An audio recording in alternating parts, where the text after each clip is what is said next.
All right, welcome everyone. European Volleyball Show. An extra special guest. This is so different from what we usually do. We have Michelle Barch, Hackley, here with us live. Just quickly at the beginning of the episode, guys, to answer a few questions. Michelle, thank you so much for joining us today, talking quickly through the volleyball with our fans. Rob's here as well. We were talking about Chicago a bit earlier, but Yes. how did the training go today? Yeah, it was good. It takes a little bit to get used to the gym and also the lights, but today was better than yesterday, so I don't know. So far, so good. Awesome, good to hear. And how's the team looking? Everyone in good spirits? Everyone feeling healthy, Yes. happy, and yes. yeah?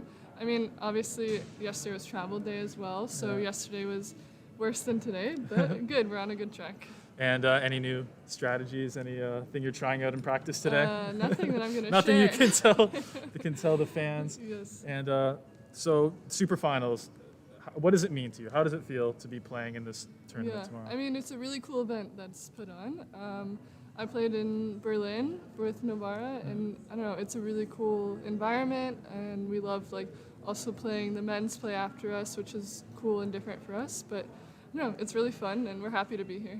And for all the fans tomorrow, what's something they should pay attention or watch in this huge matchup between Vacuum Bank and Caneliano? Yeah, I think just the speed of the offense. I think both teams play really fast, and it's something really unique, and we also do it really well, I think, both teams. So it'll be something to watch. And last question here, maybe Rob, Yes. if we can hear you, you can ask a question now for Michelle, because I know you probably have a few. Yeah, I don't know if you can hear me. There's a decent amount of American representation in this match, which I love. How cool is it playing with on the other side of the net from Kim Hill, Mackenzie Adams, people like that? Yes. Obviously, I play with Kimmy with national team, and it's just really fun to see a familiar face. I'd much rather be playing with her, but that will come later this summer. Okay, Michelle, I know you guys have to go and get ready for everything. Rest up. Best of luck tomorrow, and we're all very excited for the match. Thank you so much. Thank you so much. Thanks, Michelle. You're welcome. All right, you're good. We're live, so I'll take over here. Thank you. All right, hopefully everyone enjoyed that here. As you can see, we are live from the venue in Verona here. It's very exciting to be here. I've been talking to the players all week so far. The excitement is super high. It's going to be really fun. Rob, thank you once again. We didn't have much of an intro there because we needed to catch Michelle, but thank you for joining us today again. Yeah, it's amazing, Dan. Very different from what we usually do, but I'm excited for you. I'm excited for the CV, and 24 hours from right now will be first serve of the women's super finals that we've been waiting for. I hope everyone out there forever. is super excited, anticipating this match, because I don't know, I'll move for a sec here, Rob, but Zaksa Kazir is practicing in the background, getting ready for their big match. I'm blocking their screen so no one can see any tactics or anything. Sorry, but you'll be able to hear them in the background. And one thing I've noticed when talking to the Zaksa players this week so far is that, it's amazing. It's such a big moment for the Polish club to be in the super finals. Yeah, it's a very big deal for them. We talked about when we previewed this matchup that there hasn't been a team other than Italian and Russian clubs to win this tournament since, I think, 2007, a ridiculously long time. So Zaksa understands how significant this is for a Polish team, for their club in particular. And a lot of their players really understand the gravity of what the super finals means. And I know that they're ready to bring it. They've had quite a bit of time. Them and Trento both have had quite a bit of time to prepare for this one match. I can't wait to see what they bring. Yeah, and I think like we've discussed on the show before, there's a different vibe between the men's and the women's, because in the women's, total confidence, but you can feel the pressure as well. There's very high expectations of both these teams. For the men, it's a little different. Neither, like you said, neither of them have played. Zaksa for a week and 10 days maybe. Trentino, basically the entire month they haven't played. So that's been really interesting to see the different approach of how the coaches are talking, how the players are talking. But I think for Trentino too, there's kind of this element of we're playing with nothing to lose, which I think is a little different than for the women. That's a good point. Yeah, there are a lot of parallels between the men's and the women's matchups, but there's also the biggest difference is exactly what you just said. Like Conegliano and Vakifbank have been expected to be here all season long. It would have been surprising and disappointing for either of them not to make it to this point. Oh. For the men's side, I think it's exactly the opposite. I think both Trento and Zaxa are like out achieving expectations, perhaps. I think it's a surprise, at least like from the beginning of Champions League or from where these two teams are coming from. It's a pleasant surprise for both of them individually to be at this point. So even though there are similarities between the men's and the women's, that's a really big difference. And the amount of pressure that the teams are feeling is probably very different. In terms of the men's side, I think that Zaxa might have a little bit more pressure than Trentino does. I think you might be right. Trentino might be playing really with nothing to lose. They were more disappointed, of course, not to even make it to the finals of the Italian league domestically, but Zaxa, after the regular season that they had and then losing in the Plus Liga finals, like they might feel like this season was a huge missed opportunity if they fail to like win a major championship in this season with the team that they've had. So I don't know. I can't decide which one of them is feeling more pressure. It might be Zaxa. Well, I think it would be Zaxa as well, just because, like you said, you know, they really had the fairy tale perfect season going. And unfortunately, I mean, but all credit to Yastrebski. They played a fantastic match. But I think they've had a little bit more time, Rob, to process that and move on. Just, guys, I want to point out, everyone's pointing out Isabel Hawk was supposed to be the guest. And it was Michelle, who we're extremely happy to have. But there's not enough time to prepare the graphics, but we love Isabel Hawk. We'll be doing interviews with her tomorrow before the match. So if you guys want to see Isabel before the match. Also, she was very great in our graphics production yesterday. So if you want to see some funny dances for the graphics, for sure watch the broadcast. But yes, if you can see, it is the wrong name. But again, thank you to Michelle for joining us for the show. Just want to point that out because I'm getting a lot of messages here, Rob. You can probably see them as well. Yeah. Okay. Do you want me to? I'll go to the maybe the Superfinals website, and we can. I guess, Rob, is there anything different? We broke down both matches in a pretty gratuitous detail. Do you think anything's changed in the last week for either of the matches? I mean, maybe the big thing is that Vakifbank, the whole team is here. Yeah, Vakifbank, the whole team being healthy is a huge. Sorry, Rob. I need to fix your audio 1 second, guys. Bear with us for 1 second. I'm just gonna fix Rob's audio, and then I'll let him get to his points. Okay, Rob, you should be good to go. Good to go. Okay, cool. Yeah, the fact that Vakifbank is all here and all healthy is great news. We were doing our big women's side preview last week, assuming that was going to be the case, and I'm really happy that is the case. So since that's true, no, I don't really see anything different in the matchup versus what we've already talked about in huge detail for both the men's and the women's. Like to reiterate our picks for the women's side, I have Conegliano, Dan has Vakifbank, as we've stuck with those picks for months and months and months. Yeah, I think that's my favorite part of all this is that we picked those so long ago. Oh, yeah, from like the first episode of the show, really. Great job, Rob. But actually, that's one thing that even the players themselves have addressed in some of the interviews we've had with them. There's players, I think Aja Volosh said it, I think Maja Jenovic said it.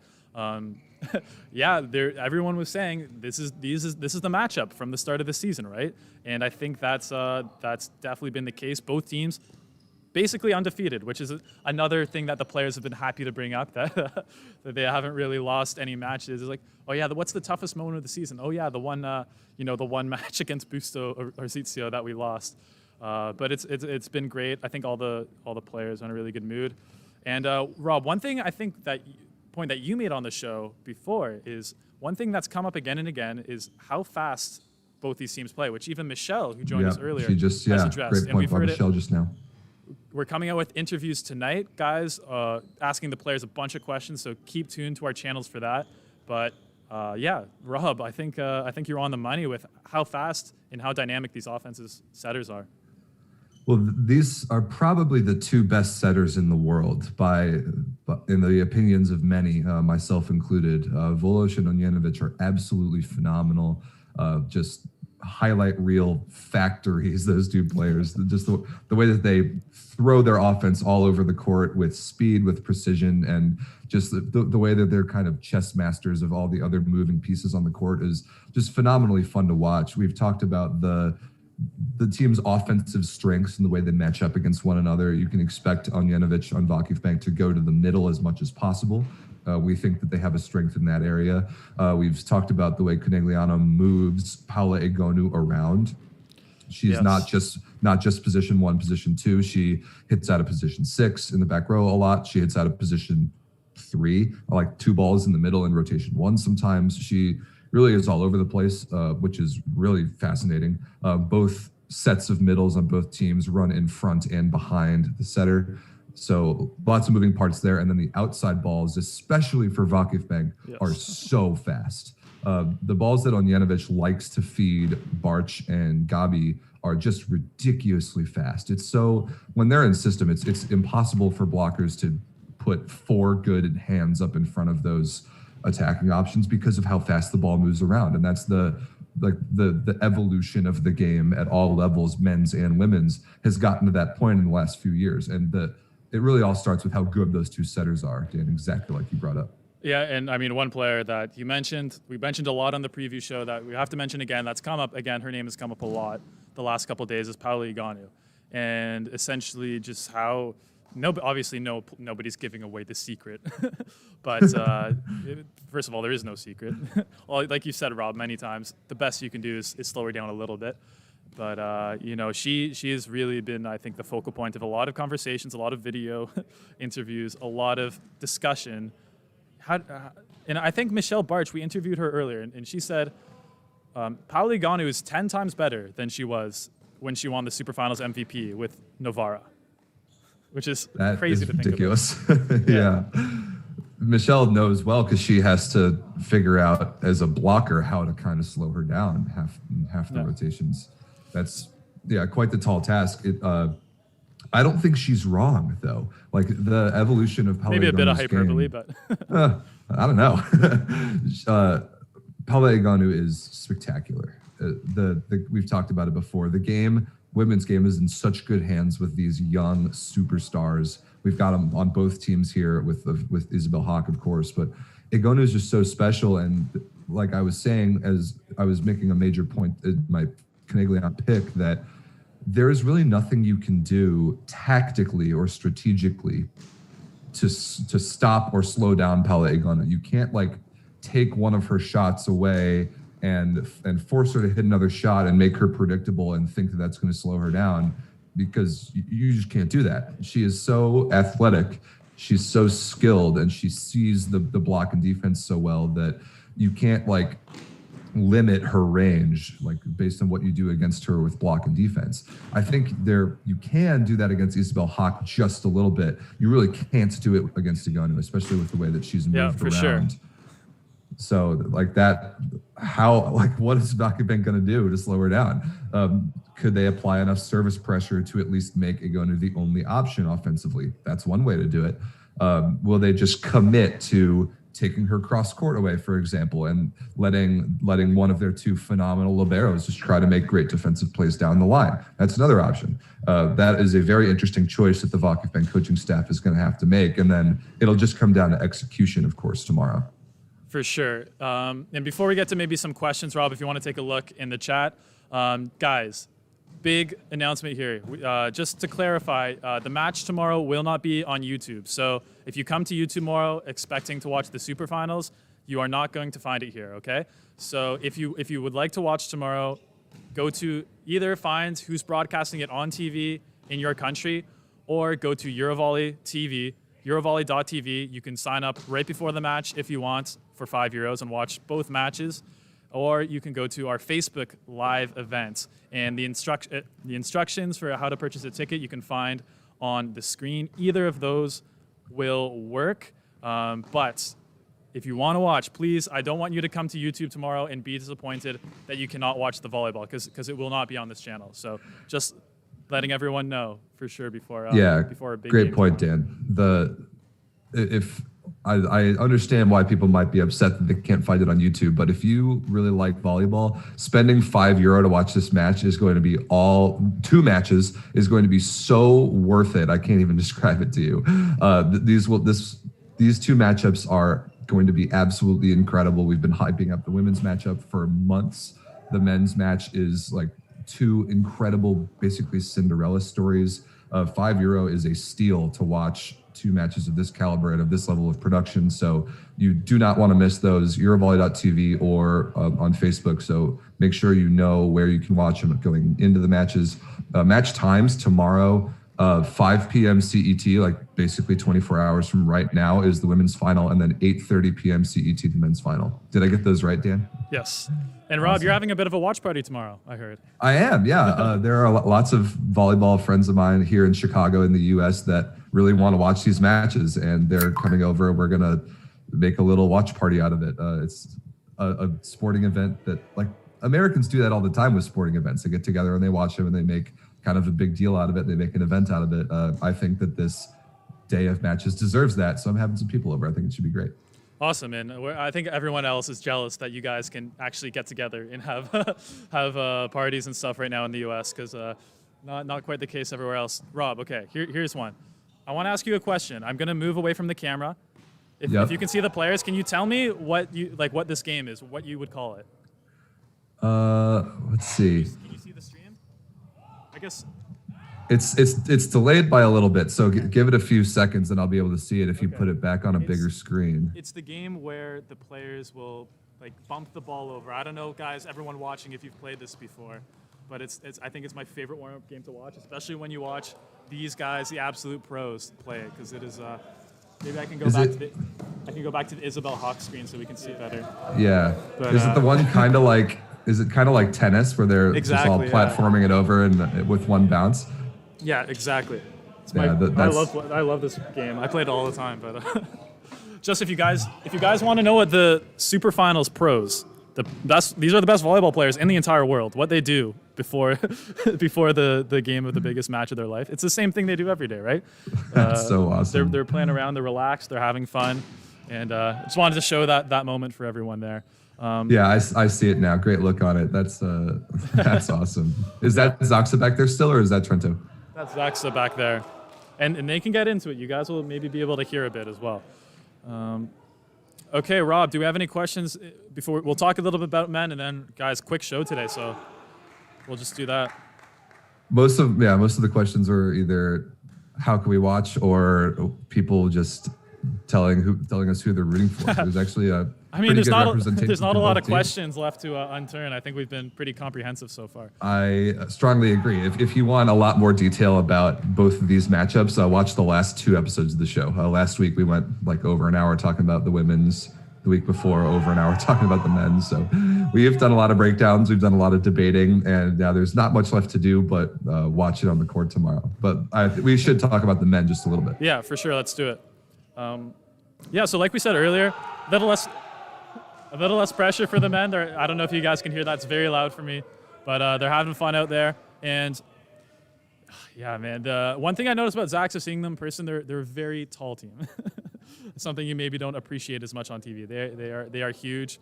I think one of the things that we talked about it before, but I'm more interested in now that I've talked to the players is the matchup in the middle. David Smith and Jakub Kochanowski versus the 2 Serbians, Marko Pedrašin and Sreko Lisinac. That for me, that's the most exciting matchup I think right now. I agree. I think that's a massively important matchup. If the Trentino offense can be in system enough to get those 2 Serbian monsters involved in the offense a lot, that is going to be a huge indicator in them winning this match. And we've seen what Kochanowski has done this year blocking against opposing middles. He made the one play, of course, against Zenit Kazan that may have changed all of volleyball this year. But like slowing down Pedrašin and Lisinac is obviously a part of defending against Trentino, but it's not the only thing. because of course you have to worry about Namir Abdelaziz, you have to worry about Lucarelli, and you'll even have to worry about Micheletto, who we love. We've talked about on the show a lot. I like that you said, Dan, that Zox is like a bigger team in person than they seem on TV or whatever. Because like that's true about all like volleyball players. When you watch it in real life or when you're like at court level near the guys, you really get an appreciation for how massive they are and how fast the ball is moving, how hard they're hitting, how fast the offense is, like the dynamic and like freakish nature of the athletes. It's amazing. I'm so happy you're there in real life to appreciate that. I'm sure we're all wishing that volleyball in person. We wish all the fans could be here, obviously, and we really hope that very soon that we can get some fans in the arenas. Okay, maybe we can end with a question from Sam Shenton here, Rob, who asks a basic one, but serve, receive, or block defense to win the game. To win Which the will game. be more important? Let's apply that question to both matchups because I think that's a great question. Yeah, it is. Basic, but really, you can go into depth. Right. Yeah. Great question. Yeah, we could answer that in several levels of detail. I think in the men's matchup, serve, receive versus block defense. Honestly, it might be block defense. I would think so as well.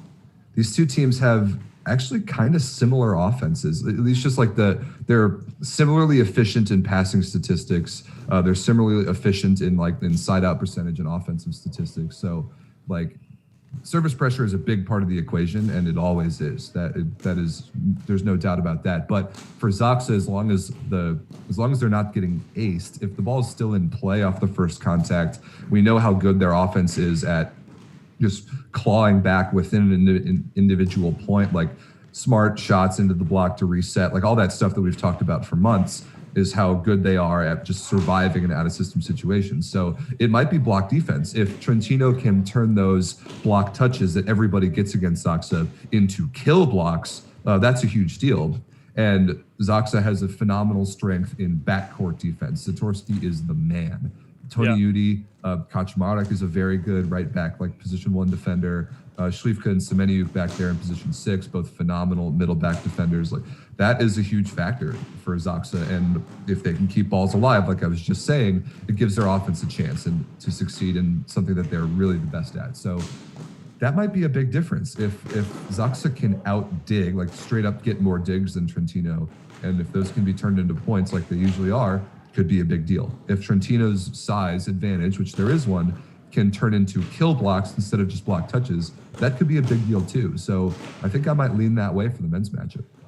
Yeah, plus Zatorsky, he wasn't fully healthy for that Polish league finals that we saw, but he seems to be back. He's out there playing well, so hopefully he's back at 100%. And one thing I think about these finals, every player is healthy.